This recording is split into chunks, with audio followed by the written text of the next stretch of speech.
Apareceu, Andressa. Seja Tava difícil, a bem-vinda. internet da minha casa não queria que eu visse pra aula. Ah, que bom. Então, seja bem-vinda, né? Nós vamos, então, retomar aqui hoje o que a gente começou a conversar na quarta-feira. Nós vínhamos falando aqui sobre algumas questões pontuais a respeito aí, questões introdutórias, né, a respeito das corporações transnacionais, quando é que esse fenômeno se consolida, né?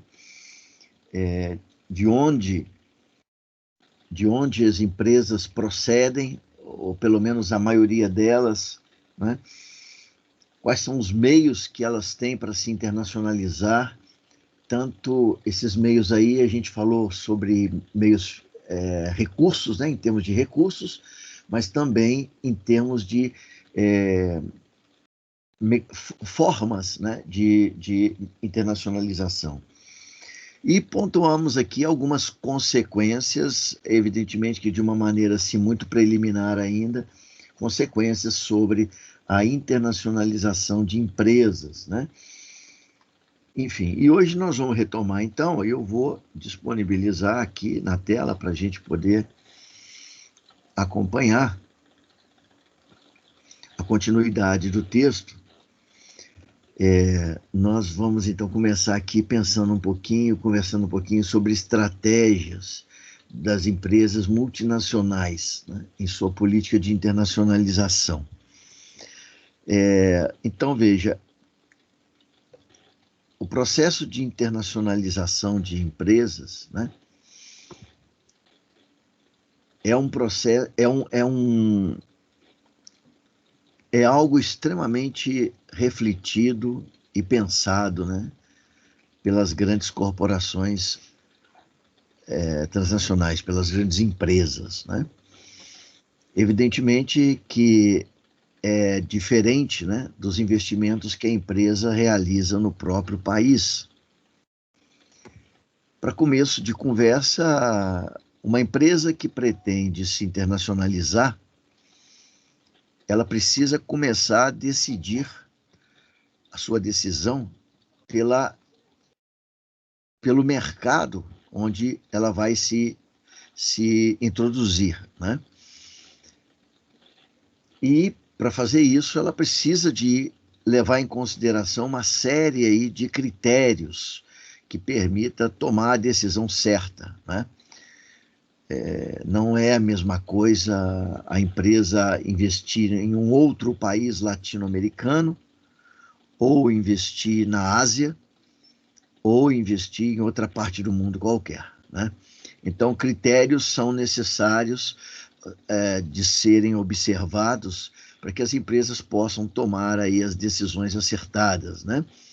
Afinal de contas, o propósito da internacionalização é aumentar a rentabilidade, aumentar os ganhos da empresa, né? E, portanto, as decisões precisam ser bem pensadas.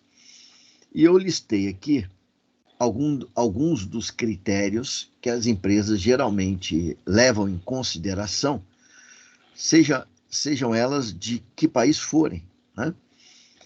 Na hora de se internacionalizar. Então, eu tenho aqui alguns critérios mais gerais, que são esses que estão aí escritos em negrito, e dentro de cada um deles eu pontuo ainda alguns critérios particulares que fazem parte dessa categoria maior, né? Então, o primeiro elemento aí que eu listei é a estabilidade macroeconômica do país, né? E quais seriam os elementos, os fatores observados pelas empresas na hora de pensar nessa questão de estabilidade? Por que é importante isso, né? A estabilidade econômica. Porque, afinal de contas, o, a expectativa de rentabilidade, de lucros, etc., tem, né, relação com essa estabilidade econômica. Não quero dizer que a empresa não ganhe dinheiro de outra maneira. Às vezes ganha, né? Mas a estabilidade econômica é importante, ela permite o planejamento, né? Permite o cálculo mais fácil, né? Tanto dos custos quanto das receitas, né? Bom, então vamos lá. Quais são os elementos aqui que uma empresa observa nessa questão da estabilidade macroeconômica? Então, o primeiro elemento é a taxa de crescimento do PIB, né? É claro que uma economia que tem apresentado indicadores, né, de crescimento econômico é uma economia promissora, né? A China, por exemplo, hoje, já faz algum tempo, né, praticamente ali desde os anos 80 para cá, que a China vem apresentando taxas de crescimento econômico expressivas. Esse crescimento econômico, ele representa aumento de emprego, ele representa aumento de renda, ele representa aumento do consumo. Então, é interessante participar desse processo num país que está em crescimento. Então, as empresas veem com ótimos olhos países que convivem, né, com taxas de crescimento expressivas, né? Um outro elemento importante é a taxa de inflação. Também tem a ver com estabilidade monetária, consequentemente, estabilidade macroeconômica.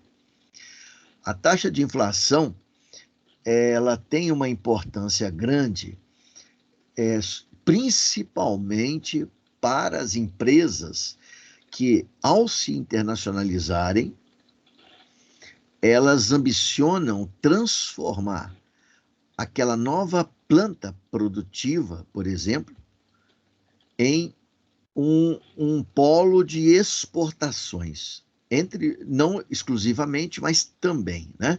Então, imagine que a empresa se instale no Brasil, ou na Argentina, ou no outro lugar qualquer aqui da América Latina.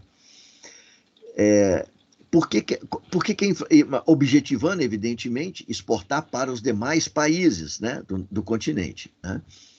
Por que a inflação é importante? Porque a inflação, ela produz a desvalorização da moeda, mas se não houver mudança nenhuma simultânea na taxa de câmbio, a inflação tende a encarecer os produtos fabricados naquele país que apresenta inflação e prejudicar as suas exportações, né? Então, por isso que a taxa de inflação ela tem uma importância grande para as empresas, né? Pode prejudicar a sua competitividade internacional. Aqui eu estou tomando os elementos, né, que eu estou falando com vocês aqui, eu estou tomando esses elementos numa perspectiva individualizada, né? Então, é óbvio que se uma taxa de inflação for acompanhada uma desvalorização cambial, por exemplo, o efeito nefasto da taxa de inflação ele é reduzido, né? Então, eu estou olhando aqui primeiro os elementos aqui isoladamente falando, né? Taxa de desemprego também é importante, né? Porque mostra poder aquisitivo do país, né? E também pode indicar perspectivas em termos políticos, né? Porque um desemprego muito elevado ele pode trazer instabilidade política para o país também, né? Dívida pública, taxa de juros. Essa dívida pública e taxa de juros eles estão meio que vinculados, né? Porque a taxa de juros geralmente sofre muita influência da dívida pública, né? Porque dívida pública é dívida do governo, não importa se ela é interna ou se ela é externa. Se o governo está muito endividado, necessariamente ele precisa de recursos para continuar honrando, né, os pagamentos da dívida e também os juros. E o governo, geralmente, ele vai buscar dinheiro na sociedade. Então, ele toma dinheiro emprestado, né, do dinheiro da população. Evidentemente que se ele tem uma dívida grande, precisa, geralmente, ou constantemente, de novos aportes de recursos para pagar juros de dívida, seja ela interna ou externa, surge aí a possibilidade de que o governo tenha que oferecer taxas de juros mais altas para aqueles que aceitam emprestar dinheiro para o governo, né? E isso, evidentemente, pode trazer um problema importante aí para as multinacionais, porque muitas delas se financiam dentro do país onde elas vão investir. Não é a única fonte de financiamento delas.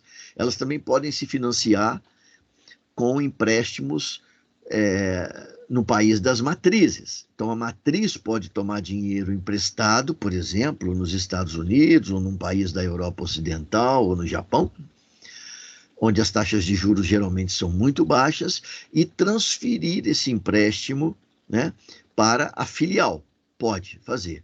Mas existe também a possibilidade do financiamento local. Quando isso precisa acontecer, o ideal é que as taxas de juros sejam relativamente baixas, né? Regime de crédito também está relacionado com essa questão de taxa de juros, né? Mas é importante para ver a capacidade que o país, né, o governo tem, porque normalmente o regime de crédito, quem define isso é o governo, né? Então, para ver a capacidade que o governo tem, por exemplo, de atuar junto à sociedade, alargando, por exemplo, os prazos de pagamento, etc. Ou seja, flexibilizando o regime de crédito. Isso pode também ser importante, né, para a empresa. Se nós olharmos aí para esses elementos da estabilidade macroeconômica, se nós quisermos hoje pensar no Brasil,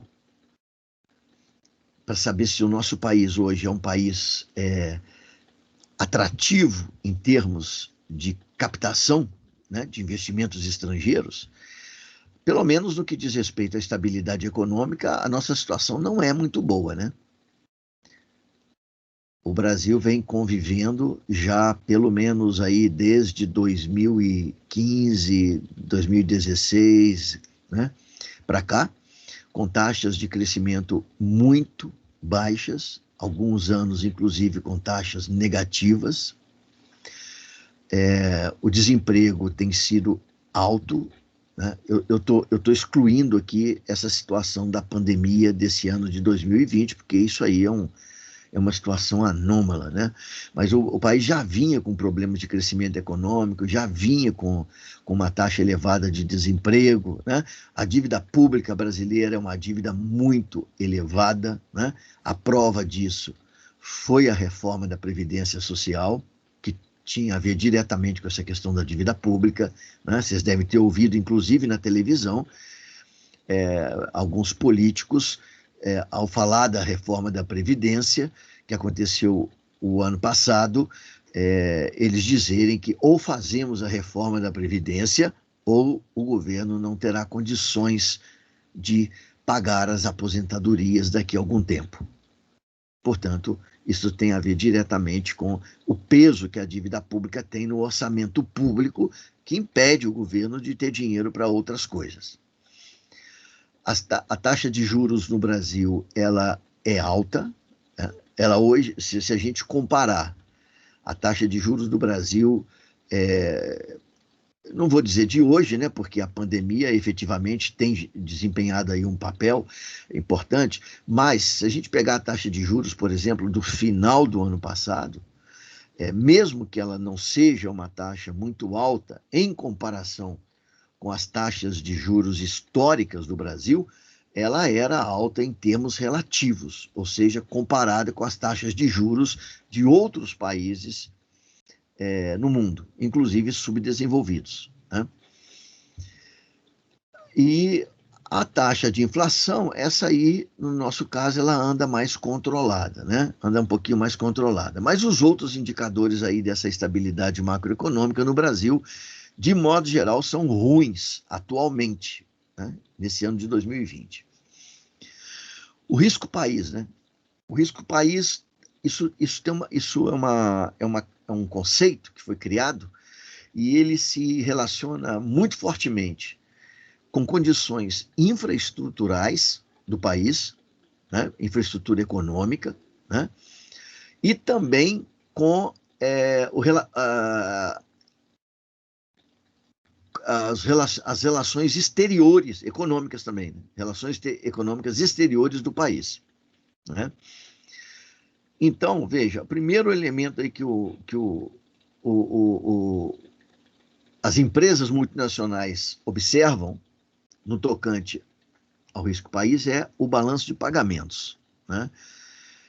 E, evidentemente, que o balanço de pagamentos ele é uma conta muito grande, né, que abarca praticamente o registro de todas as relações exteriores do país, todas as relações econômicas externas do país, e ali dentro tem uma série de contas menores, né, dentro do balanço de pagamentos, que as empresas observam. São contas importantes.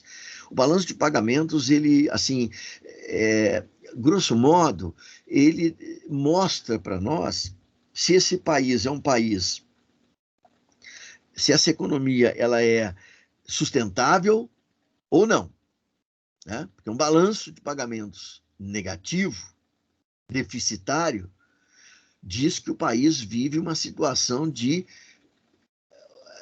enorme vulnerabilidade e, consequentemente, isso pode trazer insolvabilidade financeira do país, né? Então, dentro do balanço de pagamentos, geralmente se observa muito a balança comercial do país, né? A balança de serviços, né? Que é lá por onde sai muito dinheiro, né? Remessa de lucros, pagamento de juros, né? Sai por aí, né? E, então, esse é um elemento importante do risco país. O nível de endividamento externo, né, também é observado. Eu já falei endividamento público lá em cima, aqui estou falando de endividamento externo.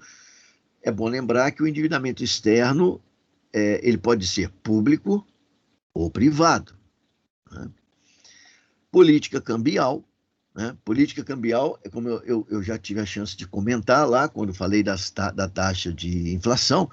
Política cambial também é uma coisa muito importante, né? E eu acho que a gente não precisa assim, de muita reflexão, né, e de discussão para dizer que uma política cambial,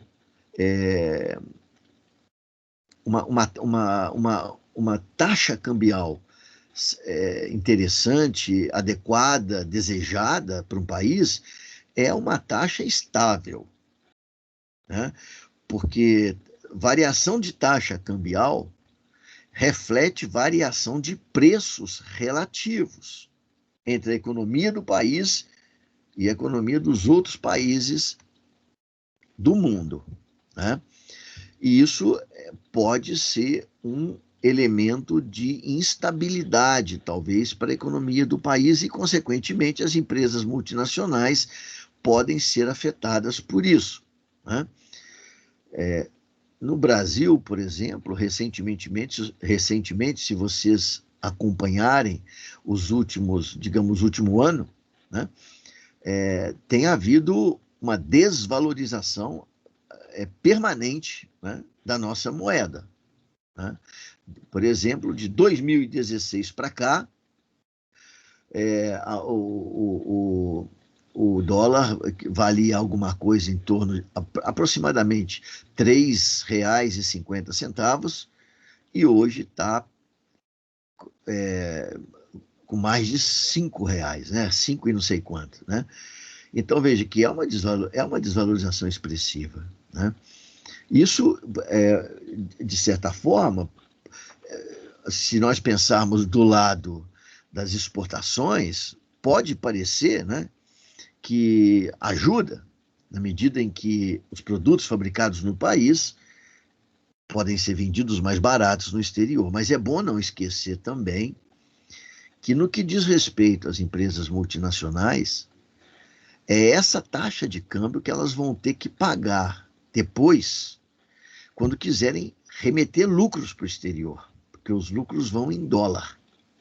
Então, elas vão ter que desembolsar muito mais reais para comprar os dólares que vai enviar depois para os acionistas da empresa, os donos da empresa, né? Então, política cambial, o ideal é que ela esteja, que a taxa de câmbio seja uma taxa estável, como é nos países capitalistas desenvolvidos, né? A gente não ouve falar o tempo todo que o euro está se desvalorizando, né? Ou que o dólar está o tempo todo se desvalorizando. Não acontece isso, né? Se não acontece é porque aquelas são economias fortes, e economia forte, geralmente a taxa de câmbio é uma taxa estável, porque isso aí reflete também estabilidade macroeconômica. Um outro elemento importante, olha aí, é infraestrutura econômica, né? Infraestrutura econômica significa serviço de transporte, né? Tanto interno quanto externo, né? Por exemplo, portos, né? Então é preciso saber se o país ele tem portos, né? Bem estruturados, que permitem um escoamento relativamente fácil, né? De parte da produção que vai ser exportada, também daquela parte da produção, né? Dos insumos que são importados de outros países, né?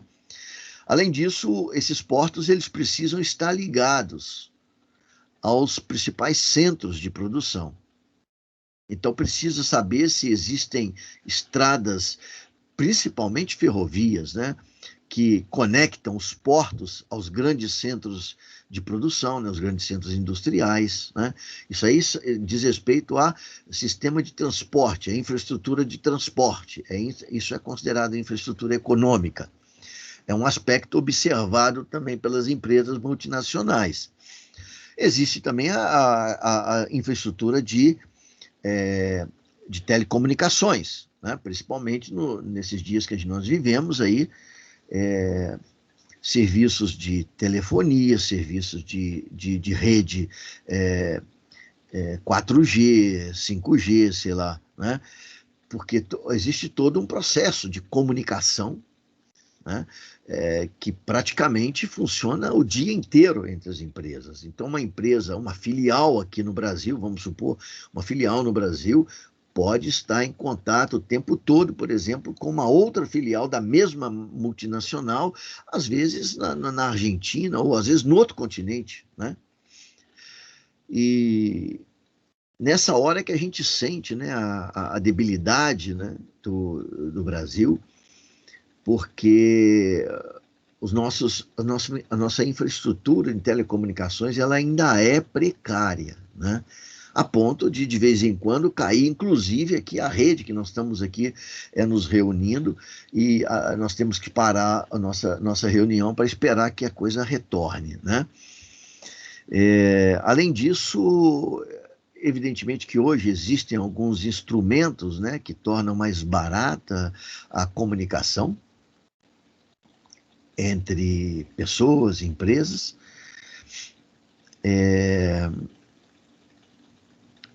Mas eu me recordo, por exemplo, eu tenho uma irmã, né, que mora nos Estados Unidos, e essa irmã, ela costumava ligar de vez em quando para a gente conversar, era sempre ela que ligava para mim, né? Eu nunca ligava. Hoje eu ligo por causa desses instrumentos aí de ligação gratuita. Mas geralmente era ela que ligava para mim, dos Estados Unidos para cá. E eu ficava assim eu ficava meio chocado, porque ela falava há muito tempo no telefone. Minha irmã fala demais, é uma coisa absurda, né? E eu às vezes até colocava, né, assim, o telefone no Viva Voz, né? E eu ia fazer outras coisas enquanto ela estava ali falando e tal. Aí de vez em quando eu passava por lá para dar um oi lá para ela saber que eu estava ouvindo, né? Porque era muita conversa, né? Demorava quase uma hora no telefone a ligação dela. Ela falava sobre tudo, até sobre o cachorro da vizinha ela falava. Troço assim doido. Eu não gosto de falar em telefone, né? Imagina, falar uma hora no telefone, isso para mim é quase que um castigo, né? E ela falava comigo e eu perguntava para ela, falei, escuta, mas você não vai ter problema aí não para pagar essa ligação? E ela disse para mim o seguinte, isso já faz anos isso, hein? Sei lá, mais de 10 anos, com certeza. Ela dizia para mim assim que, não, aqui é um impulso. Ou seja, você ligou para a pessoa, cobra lá uma vez e você fala o tempo que você quiser. Era assim lá nos Estados Unidos. Eu falava, poxa, imagina isso para a empresa, né? Porque o grande consumidor desses serviços de telecomunicações são as empresas, né? E eu me recordo também de um filme que eu assisti, e nesse filme tinha lá o bandido, né? O filme americano sempre tem um bandido e alguém para pegar, né? Então tinha lá o bandido fugindo, e o sujeito que estava atrás, não me recordo, acho que era da polícia, não sei. O sujeito estava atrás, ele estava com um laptop, onde ele tinha um programa é, que ele conseguia rastrear o carro do bandido. Acho que tinha colocado um aparelho lá no carro do bandido, na parte de baixo do carro. Então ele ia perseguindo, porque ele tinha exatamente esse negócio, e o laptop então ia mostrando para onde que o bandido foi. E eu fiquei assustado com aquele filme, né? Se aquilo era verdade mesmo, porque eles entravam em cada lugar com aqueles carros, inclusive às vezes no meio da estrada, né? E eu ficava pensando assim, caramba, se isso for verdade, olha que coisa impressionante. Lá eles vão para a estrada, saem, vão para o mato, vão para qualquer lugar que eles tinham que ir, e o tal do laptop funcionando. Aqui no Brasil, às vezes, dentro de casa, o laptop não funciona, né? A rede não acaba caindo, etc. Então imagina só essa questão de infraestrutura econômica, como isso é importante, né?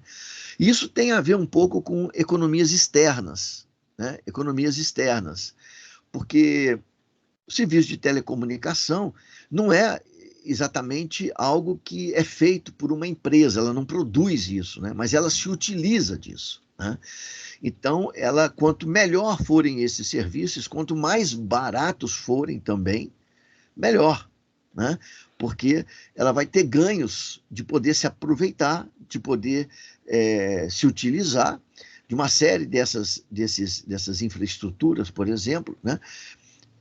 Por preços baixos ou pouco custosos, né? Então, economias externas estão relacionadas também com essa questão de infraestrutura econômica. Aqui em economias externas tem uma série de outros elementos que a gente poderia mencionar, como, por exemplo, a burocracia, por exemplo, né?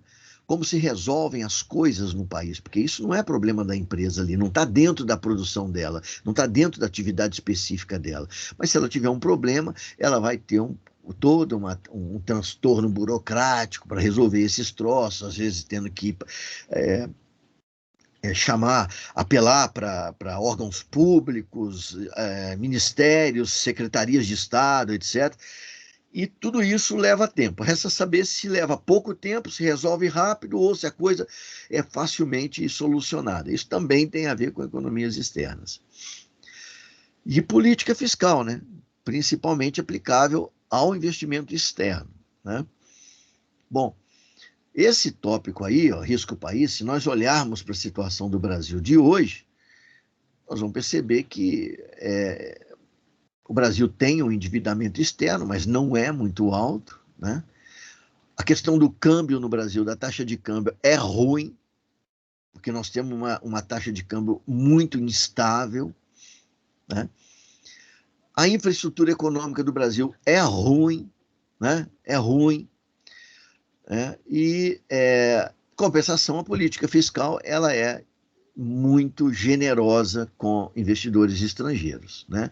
Então, nós temos aí alguns aspectos positivos. É bom lembrar que a balança de pagamentos do Brasil ela é superavitária, né? Isso é um aspecto positivo, que vai afetar o balanço de pagamentos também positivamente, né? Então, esse risco país aí, nós temos alguns aspectos aí que são bem positivos e outros que são negativos, né? Estabilidade política, né? Estabilidade política diz respeito né, aos contratos internacionais, principalmente, né? Com relação a isso, a gente pode dizer que o Brasil de modo geral, respeita os contratos internacionais. O Brasil não é um país de caloteiro, não é, né?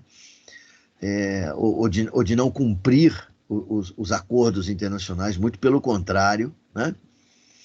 Com relação ao regime político, bom, nós temos aqui uma democracia, né? Oficialmente tem uma democracia, as pessoas votam, etc. Muito embora, veja, as corporações, elas não sejam, elas não são totalmente inimigas de ditaduras, né? A gente vai ter chance de ver isso aqui em outras oportunidades, mas se houver um governo ditatorial e simpatizante das corporações, não tem muito problema, não, né? O problema das ditaduras para as corporações transnacionais é quando a ditadura, o ditador não gosta muito delas, né? Aí é que a coisa fica meio ruim para elas, né? Então, por exemplo, aqui no Brasil, nós tivemos aí 20 anos de ditadura e a ditadura brasileira era muito simpática aos investimentos estrangeiros. O general Pinochet, no Chile, também foi um dos maiores carniceiros da história portanto, ele era bem simpático à presença do capital estrangeiro. Então, não tinha muito problema. Bom, ideologia dos partidos dominantes. Será que esses partidos que existem no país, eles são ideologicamente revolucionários, né? As ideias propagadas, né, são ideias agressivas em relação ao capital estrangeiro, né? São questões como essas que são observadas.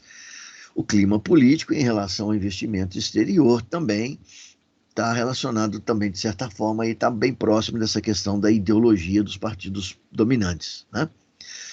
Esse critério aí, esse item aí, a estabilidade política, eu acho que a gente pode dizer que no caso do Brasil é bem favorável, né, para a empresa estrangeira, né?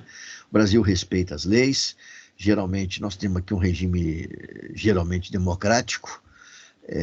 Quando não é democrático, costuma ser favorável às empresas transnacionais. Os partidos políticos maiores do Brasil, de modo geral, eles são bastante,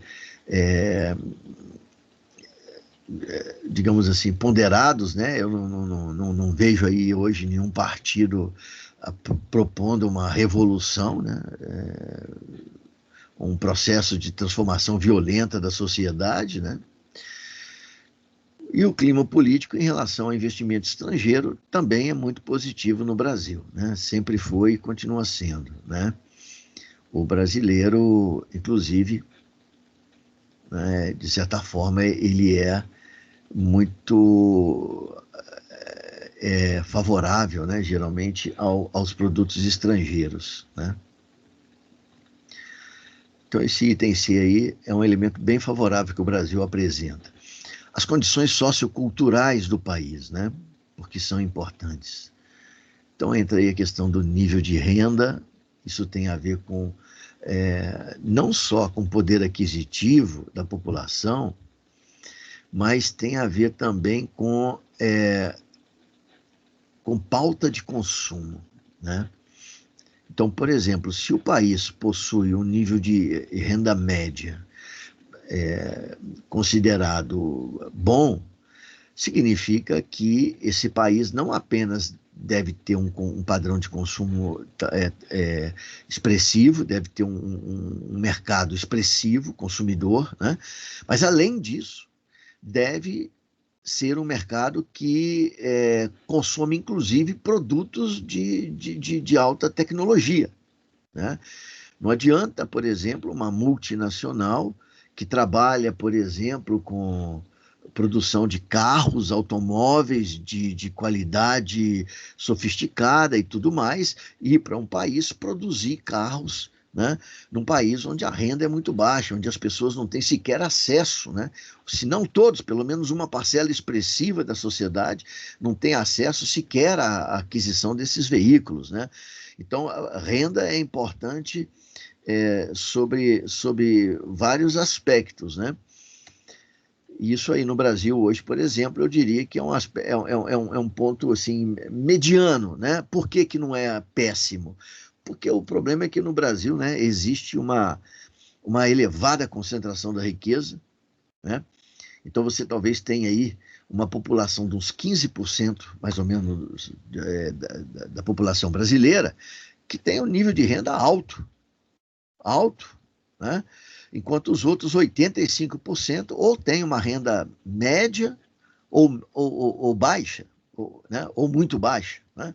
Mas pelo menos uns 15% da população brasileira deve ter hoje uma renda alta. E a gente não pode esquecer que quando a gente pensa em Brasil, 15%, né, significa 30 milhões de brasileiros. Então, 15% numa população de 200 milhões representa 30 milhões de brasileiros. Veja, isso aí é uma população maior do que a da Bélgica, né? Bélgica, Portugal, somadas, inclusive, né? Então, é uma população expressiva. Ah, mas tem 200 milhões de habitantes, uma parcela aí desses aí não são consumidores de renda muito baixa. Não tem problema. 30 milhões de brasileiros é já um mercado considerado significativo. Imagine isso aí na China, né? A China, se eu não me engano, tem 1 bilhão de almas, né? Ou seja, isso aí daria 150 milhões de chineses, né? Só para ter uma ideia, se for 15% também de população com renda muito alta na China, só para ter uma ideia, a Alemanha, né, tem uma população de cerca de 75 milhões, ou seja, se na China tiver só 15% de gente rica e muito rica, tem 2 Alemanhas, né? Bom, mas no caso brasileiro aqui, então, o nível de renda não é lá muito alto, mas existe uma concentração de renda forte, o que faz com que haja um percentual da população que constitui um mercado altamente promissor, né? O perfil educacional e socioprofissional da população, isso aqui é muito mediano também no Brasil, né? A educação no Brasil ainda continua muito precária, os exames, né, as avaliações internacionais que são feitas sempre colocam o Brasil na rabeira da classificação quando comparado, por exemplo, não só com países da OCDE, mas até com países latino-americanos, né? Então, a educação no Brasil é mediana, né? Mediana. E socioprofissional é consequência dessa educação mediana, também afetar a questão da formação técnica, etc. Predisposição cultural do povo brasileiro talvez seja aí o elemento mais positivo que a gente vai ter nessas condições socioculturais, né? Predisposição cultural do povo brasileiro significa dizer que o povo brasileiro é um povo muito pacífico e passivo também, né? E, ao mesmo tempo, vê com bons olhos, né, como a gente comentou aí anteriormente, vê com bons olhos, geralmente, a presença, né, de empresas transnacionais no país. Então, esse item, condições socioculturais, a gente pode considerar aí que é mediano, né? A posição geográfica do país é um outro detalhe importante que as empresas observam, evidentemente, né? E aí entra, sobre essa posição geoestratégica, entra a questão geográfica, propriamente dita, né? Então, o Brasil, por exemplo, tem uma vantagem muito grande na América Latina, no que diz respeito à posição geográfica, né? Por quê? Porque, excetuando o Chile e o Equador, o Brasil praticamente faz fronteira com todos os países da América do Sul, né? Isso facilita enormemente o transporte de mercadorias, né? Porque cruza apenas uma fronteira, quando vai para quase qualquer lugar da América do Sul, excetuando, portanto, o Chile e o Equador. Além disso, o Brasil é um reservatório gigantesco de recursos naturais e energéticos, né? Então, também, sob essa perspectiva, o Brasil é um país muito muito atraente, né? Na América do Sul e na América Latina inteira, né? E políticas públicas que são patrocinadas, que são implementadas pelo governo do país em relação aos investimentos privados e especialmente ao investimento internacional, transnacional, né? Então, o governo brasileiro, ele geralmente olha com atenção essas empresas, esses investimentos estrangeiros? Sim, né? É uma permanente, uma política, né? Assim, um posicionamento permanente que o governo brasileiro tem de atrair, né, de tentar estimular a entrada de capitais estrangeiros no Brasil, né? Isso tem uma ligação aí direta com a nossa situação de dependência econômica. Disposição do governo para reduzir riscos dos negócios privados, né? Também, né? Então, o governo brasileiro geralmente é muito atencioso, né?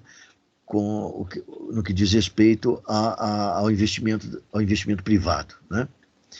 E tratamento constitucional reservado à empresa estrangeira. No Brasil, certamente que vocês sabem que não há diferenciação de tratamento entre empresa brasileira e empresa estrangeira. A Constituição do Brasil não permite a discriminação entre empresa brasileira, empresa nacional e empresa estrangeira. Então, elas são tratadas como se fosse tudo empresa nacional, certo? Não existe nenhum tipo aqui de discriminação contra investidores estrangeiros no nosso país. Também é um item extremamente positivo, né? Então, isso aqui são os elementos, portanto, né? São digamos assim, os critérios que as empresas costumam levar em consideração na hora de tomar uma decisão sobre o seu investimento, né? Cada empresa, evidentemente, aqui não existe peso fixo, tá? Para cada um desses critérios. Os pesos que são dados aqui são dados por conta de cada empresa. Tem uma empresa, por exemplo, que pode achar que a estabilidade macroeconômica do país ela é a coisa mais importante a se observar. Tem outra, talvez dependendo do ramo de atividade que a empresa se encontre, que a posição geoestratégica do país é o elemento mais importante, talvez por conta da questão aí da disponibilidade de recursos naturais. Então, não existe um critério de pesos que seja unificado para todas as empresas. Cada uma vai dar o peso que achar conveniente para esses elementos todos que estão aqui. E aqui o que eu fiz foi puxar um pouquinho a situação do Brasil em 2020, né? E a gente percebe ali que o Brasil continua sendo, né, um país de interesse dos investimentos estrangeiros, dos 6 critérios que nós elencamos ali, pode-se dizer que 4, né, são bons ou excelentes, né? Posição geoestratégica, políticas públicas de apoio ao capital estrangeiro, estabilidade política e risco país. Não, perdão, risco país é elevado, ou seja, é um indicador negativo, né? Então você tem ali 2 excelentes, um bom e um razoável, né? E tem ali o risco país, que pode ser considerado um problema, e a estabilidade econômica, que não anda lá muito boa, né? De modo geral, então, o Brasil continua sendo um país aí de interesse dos investimentos estrangeiros, muito embora a situação do Brasil já tenha sido, inclusive, melhor do que essa, né? Nós hoje estamos vivendo uma crise econômica que acaba afetando também, ao afetar a economia, afeta também a nossa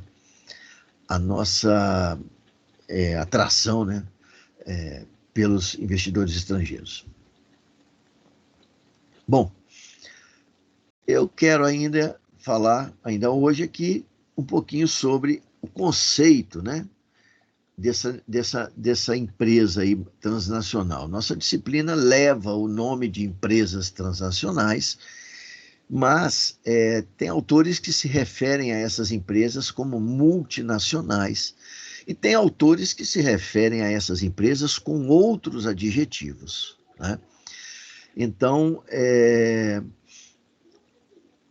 que conceito dá a essa empresa, né? O que é exatamente essa empresa? Então, veja, eu cito aqui alguns autores e algumas definições de multinacional e de transnacional. Alguns autores chegam, inclusive, a tentar diferenciar esses dois conceitos, né? Então, por exemplo, o Bernardo Kuczynski, que é um brasileiro, né?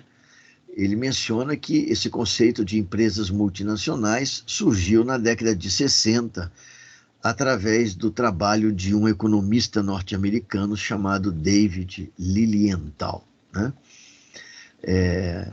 E ele dizia, então, que essas empresas operavam em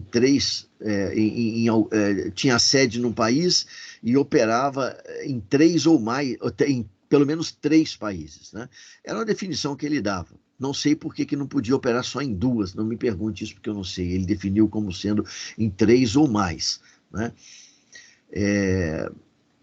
Porém, ele diz aqui também para a gente, ó, que alguns anos mais tarde, a revista Business Week falava que essas empresas eram empresas apátridas, né? Que adotavam o planeta Terra como seu mercado. Mas a maioria delas, apesar da desenvoltura com que atravessavam fronteiras nacionais, tinha a pátria bem definida, a pátria de origem do capital. E por isso muitos estudiosos preferem chamá-las transnacionais, né? Aqui, para dizer a verdade, não existe uma diferenciação muito clara a respeito dos dois conceitos. Aqui são dois estudiosos, também brasileiros, a respeito das empresas multinacionais. E aqui eles mencionam três conceitos, né? A empresa multinacional, a empresa internacional e a empresa transnacional, né? Três conceitos. Então, empresa internacional, que segundo aqui a fonte, né, de definição do que seria isso, que é este Perlmutter, né? Empresa internacional seria uma empresa etnocêntrica, ou seja, o controle da empresa estaria totalmente nas mãos de acionistas de um único país, né? A empresa multinacional seria uma empresa policêntrica, né? Ou seja, envolvia o interesse de vários países, pode atuar com relativa flexibilidade e independência em cada um dos países onde suas filiais operam. Portanto, uma empresa multinacional, na definição desse autor aqui, seria uma empresa em que as filiais não estão totalmente subordinadas de maneira muito forte ao controle das matrizes, né? A matriz continua sendo a dona, mas concede liberdade para a atuação dessas empresas nos países onde elas se encontram. E, finalmente, aqui, ó, as empresas transnacionais, que seriam geocêntricas, né? Ou seja, aquela que transcende a nacionalidade das unidades que a compõem, né? Essas empresas, para elas, o palco em que a empresa opera e os interesses por ela envolvidos abrangem toda a Terra. O centro de suas operações é o mundo e não cada nação considerada isoladamente, né? Então, isso aqui, nessa concepção, nessa definição, uma transnacional seria uma empresa de um estágio mais avançado, em que ela não, apesar de ter sua matriz localizada em um determinado local, este local não tem muita importância na política da empresa. A empresa tem uma política global, né? E ela atua com essa perspectiva, sem levar em consideração especificamente os interesses do país da matriz, né? são definições que a gente vai encontrar. Eu cito também aqui, esses dois autores aqui também são norte-americanos, são autores de uma obra clássica sobre empresas multinacionais, poder global, a força incontrolável das multinacionais. E perceba aí que eu cito um trecho da obra, que é um trecho relativamente curto, né?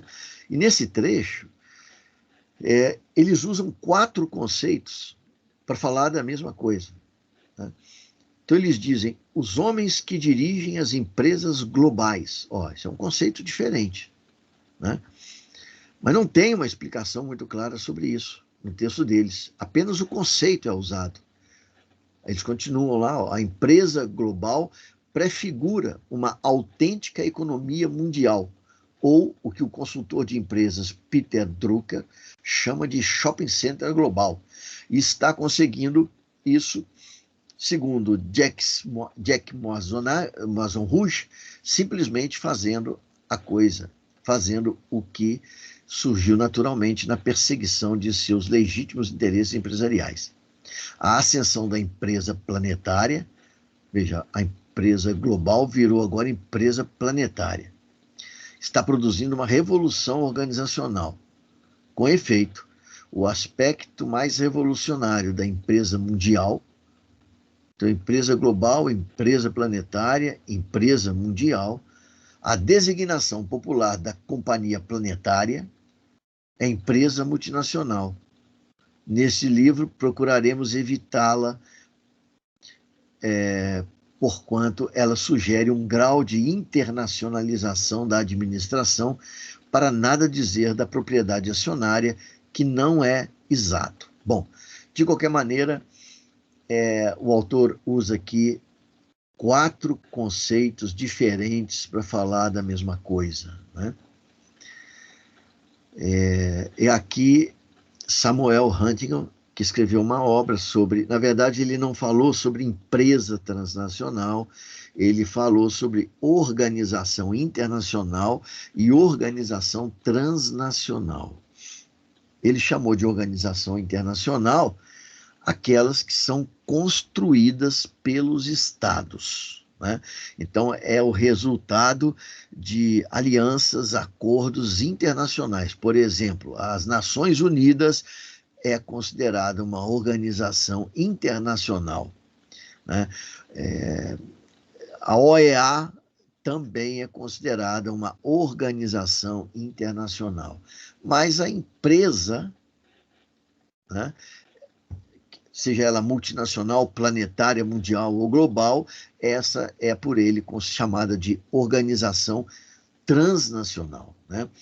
Então ele diz aqui que a organização transnacional tem seus próprios interesses, que são inerentes a ela e às suas funções, que podem ou não ser estreitamente relacionadas com os interesses de grupos nacionais, né? E aí ele vai dando mais algumas definições aqui para diferenciar as duas coisas, organização internacional de organização transnacional, né?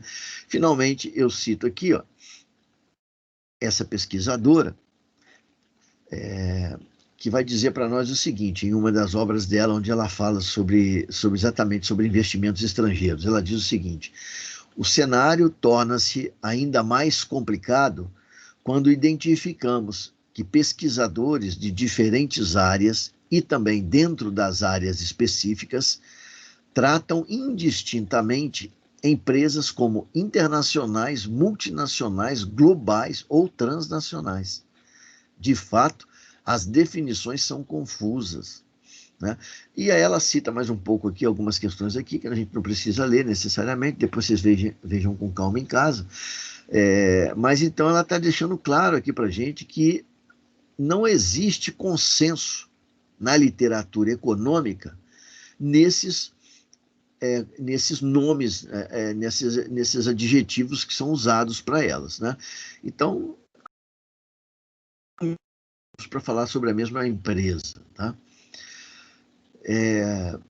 E aí eu faço, depois disso, né, depois de fazer essa constatação, eu então faço aqui uma proposição, né? Então eu digo aqui o seguinte: as definições são mais que confusas, elas são vagas, imprecisas e muitas vezes contraditórias. A única certeza que podemos ter, a única certeza em termos de terminologia adequada sobre as grandes corporações que lideram a economia mundial odierna, não há consenso algum. Essa é a única certeza que nós temos. Por isso, fazemos duas proposições, né? Então, isso aqui são duas proposições que eu estou fazendo para que a gente passe a trabalhar durante a nossa disciplina, daqui para frente, o tempo todo que nós estivermos trabalhando. Em relação ao conceito, vamos nos referir a essas empresas, essas grandes corporações, indistintamente, como multinacionais ou transnacionais. Então, para nós aqui não vai ter diferença, multinacional ou transnacional, né? É a mesma coisa. Vamos ver essa nota de rodapé aqui, ó. Os termos internacionais, globais ou planetários são genéricos demais, vagos demais, e, via de regra, aludem a uma realidade empresarial de supranacionalidade não encontrada no capitalismo mundial, né? Tem alguns autores, isso aqui eu acho que é importante comentar, tem alguns autores que alegam que as empresas transnacionais de hoje, ou multinacionais, elas perderam a sua característica de ser uma empresa nacional. Ou seja, para esses autores, a Ford não é mais norte-americana. A Volkswagen não é mais alemã. A Renault não é mais francesa e a Toyota não é mais japonesa. Elas são simplesmente empresas do mundo. Ora, evidentemente que isso é inverídico, né? E qual é a prova que eu tenho para sustentar que isso é inverídico? A prova que eu tenho é que em 2008, quando houve a famosa crise, aquela crise financeira global que começou nos Estados Unidos, né, com os empréstimos, os famosos subprimes, né, nos Estados Unidos, isso depois alcançou o setor produtivo, saiu do setor financeiro e entrou no setor produtivo e afetou muitas empresas poderosas do mundo. Uma das mais afetadas foi a GM, a famosa General Motors, que já foi a maior empresa do mundo durante muito tempo, né? Ora, qual foi o governo que socorreu a GM na época? O governo norte-americano, né? Então, o governo dos Estados Unidos socorreu a GM. Por que ele fez isso? Porque a GM é uma empresa norte-americana. A crise afetou também a Toyota naquela época. Quem socorreu a Toyota na época? Foi os Estados Unidos? Foi o Brasil? Japão? Sim. Ou seja, quem socorreu a Toyota foi o Japão, quem socorreu a GM foi os Estados Unidos. A Alemanha, por exemplo, teve uma grande seguradora que também sofreu sérios prejuízos, né? Foi socorrida também pelo governo alemão e assim sucessivamente, né? Então, sim, essas empresas elas continuam tendo um vínculo muito forte com os países onde estão situadas as suas matrizes, né? Então, vamos aí manter esse conceito de multinacionais ou transnacionais, né? Indistintamente, podemos falar as duas coisas. Mas o que é exatamente essa empresa? Porque isso o título é importante, mas mais importante é o conceito. O que está por trás desse conceito, né? Então, aqui eu estou propondo que a gente adote a definição do professor Reinaldo Gonçalves, da Universidade Federal do Rio de Janeiro, que disse o seguinte: o que leva uma empresa a tornar-se uma empresa transnacional, e diríamos também multinacional, é o fato de que ela é a quintessência do processo de concentração e centralização de capital. E, consequentemente, está entre as maiores empresas do mundo capitalista. E, adicionalmente, é o agressor no sistema schumpeteriano, o patrocinador do processo de destruição criadora, o principal responsável pela dinâmica capitalista através do seu papel ativo no progresso tecnológico. Então, digo assim, outro sim, vamos entender que, do ponto de vista da estrutura capitalística, essas empresas são fundamentalmente acionárias, cuja propriedade está disseminada nas mãos de milhões de pequenos, médios e grandes acionistas de diferentes nacionalidades, porém, preponderantemente, acionistas dos países capitalistas mais desenvolvidos. Então, veja, algumas características importantes que a gente precisa ter em mente quando a gente estiver falando de das empresas transnacionais nesse século XXI, principalmente no século XXI. Geralmente, são os principais atores da economia capitalista. Se a gente puder metaforizar, como eu já fiz aqui uma vez, se nós pudermos metaforizar a economia mundial como um trem, então as corporações transnacionais podem ser consideradas a locomotiva do trem. São elas que geralmente ocupam, controlam a grande parcela da produção mundial. Nós tivemos a chance de ver isso aqui, lá nos textos iniciais que nós usamos aqui, na nossa disciplina. Então, elas controlam praticamente todos os ramos da atividade econômica. Essas empresas, portanto, geralmente, o Schumpeter, ele falava que a empresa capitalista, ela, pelo processo de desenvolvimento tecnológico, mudança no processo produtivo, etc., ela estaria permanentemente destruindo para depois recriar melhor. Então ele usou a expressão que entrou aí para a literatura, muitos usam, de destruição criativa, criadora, destruição criadora ou destruição criativa. Então essa empresa seria, portanto, o grande sujeito do processo de expansão do capitalismo mundial, através dos seus investimentos, seja na atividade produtiva propriamente dita, seja no investimento em pesquisa e tecnologia. Além disso, essas empresas são acionárias. Empresa acionária significa que são empresas de capital aberto, não tem um dono único, são muitos donos.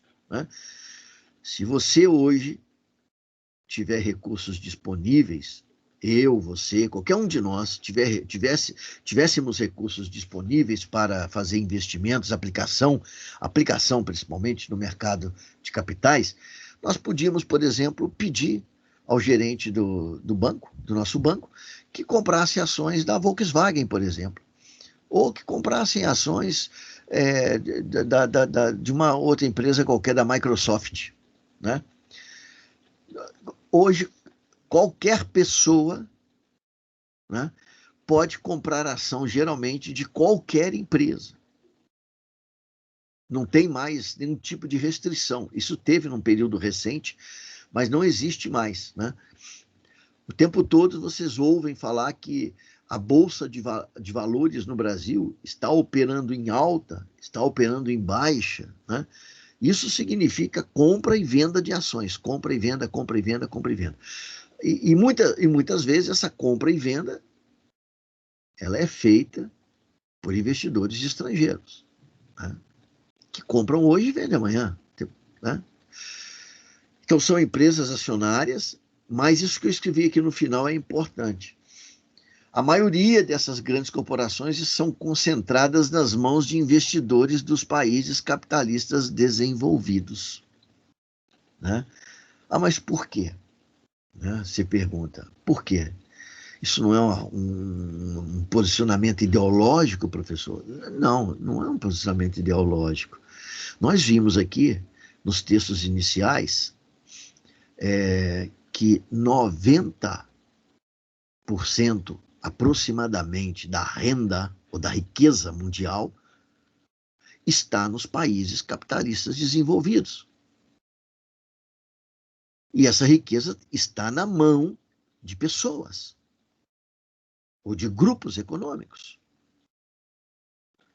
É óbvio que a gente precisa considerar que se 90% da riqueza do mundo está nesses países, é porque eles controlam a produção. Como é que eles teriam renda se eles não tivessem controle da produção? Então, para ter esse controle da renda mundial, é preciso ter o controle da produção mundial. Porque a produção mundial, ela produz lucros e os lucros vão parar nas mãos dos acionistas. Se esses acionistas não estivessem nos países ricos, a renda também não estaria lá. A renda estaria concentrada nos países norte do sul, né? Dos países menos desenvolvidos. Então, a questão aqui é uma questão meio que óbvia aqui nessa suposição que está sendo feita. Mas isso é extremamente importante aqui para o que nós vamos ter para discutir aí para frente. Bom, então aqui eu encerro essas questões gerais aqui, iniciais, que a gente vinha falando, e abro aqui agora, se vocês quiserem, ninguém falou nada, ninguém comentou nada, mas se vocês quiserem fazer comentários, ou perguntas, ou enfim, o que vocês quiserem, alguém gostaria de falar alguma coisa, de fazer algum comentário? Não? Não, prof. Não? Prof, eu tive que...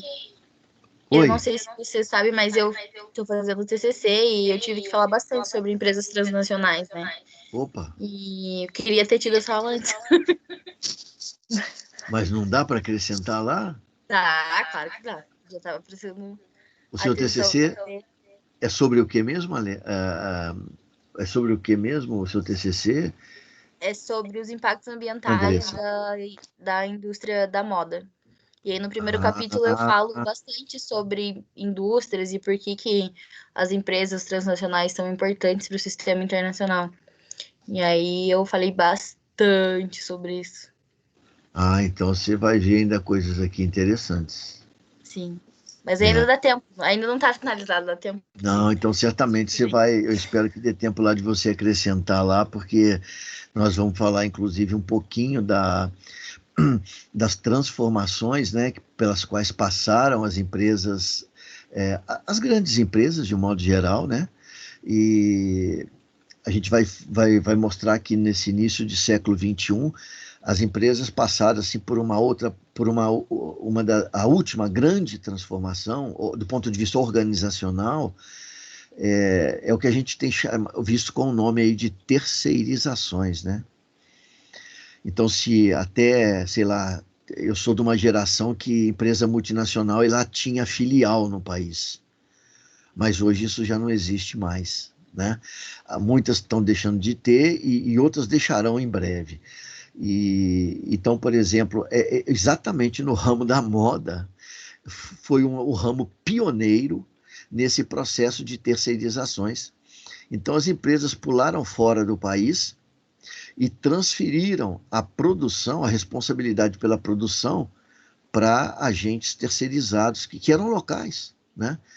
E isso, de certa forma, isso foi feito porque é uma maneira de baratear, inclusive, a produção para a empresa, né? Porque a multinacional continua sendo a controladora do produto. Por exemplo, o produto é fabricado pelo João da Silva, pode ser um brasileiro, mas por exemplo, calçado Nike no Brasil. Continua sendo Nike. Só que a Nike já nem produz mais, né? E é quase como... são formas diferentes que as empresas foram reagindo diante das necessidades, né? Por exemplo, lá no praticamente já no comecinho do século XIX, mas principalmente no final do século XIX, com o surgimento, né, da Revolução Industrial, o desenvolvimento das fábricas, etc., foi se tornando muito caro o investimento para os empresários individuais, aquelas empresas familiares, para eles mecanizarem as suas empresas. Então, como se tornou muito caro e muitas vezes eles não tinham recursos próprios, o que eles fizeram? Eles abriram o capital da empresa, chamaram outras pessoas ricas da sociedade para que elas viessem investir na sua empresa. E assim vão surgir as chamadas sociedades anônimas ou empresas acionárias, né? E o que significa essa terceirização se não chamar outros investidores para produzir para a empresa? Né?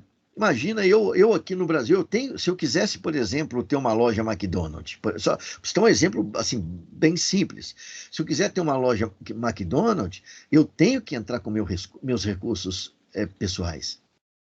Né? É claro, a McDonald's vai me dar, eu vou ter que obedecer uma série de regras que eles vão determinar, etc. Mas é uma forma deles se expandirem que com a ajuda dos meus recursos, né? Porque eles vão passar a ter royalties disso. Né? Então é uma forma que eles conseguem de se expandir, envolvendo outros investidores nos negócios deles. E o negócio de roupa foi um dos que mais cresceu dessa maneira. Né? Conhecido, que foi feito pela Nike. O Nike não é roupa, é calçado, mas a Benetton, por exemplo, né, e outras mais aí no mundo todo. E a gente vai ver algumas consequências disso aqui. Tá? Legal, estou escrevendo bem essa parte, então vai ser interessante. Mais alguma coisa? Alessia, tudo bem aí, Alessia? Eu não sei mais quem tá. Eu estou vendo a Alice aqui. Tudo bem, Alice? A Carolina hoje eu não sei se é a primeira vez. Oi, professor, tudo bem? Viu? A minha bateria tinha caído agora no final, quando o senhor estava falando sobre as características, né? Eu peguei até a parte que o senhor falou que elas negociam ações na bolsa, né? E daí depois o senhor estava falando sobre franquias em seguida, né? Foi isso? Não, eu falei da bolsa sim, mas de franquia não falei não. Mas como eu falei de royalties, talvez você tenha vinculado a isso, né? A questão de royalties. Entendi. Uhum, tá? Oi, Então, olha só. Oi, Carolina. Oi, é Carol. Eu já tinha falado, lembra aquele dia da máquina de datilografia? Ah. Eu já tinha falado com o senhor em algumas aulas. Tá bom, maravilha, então.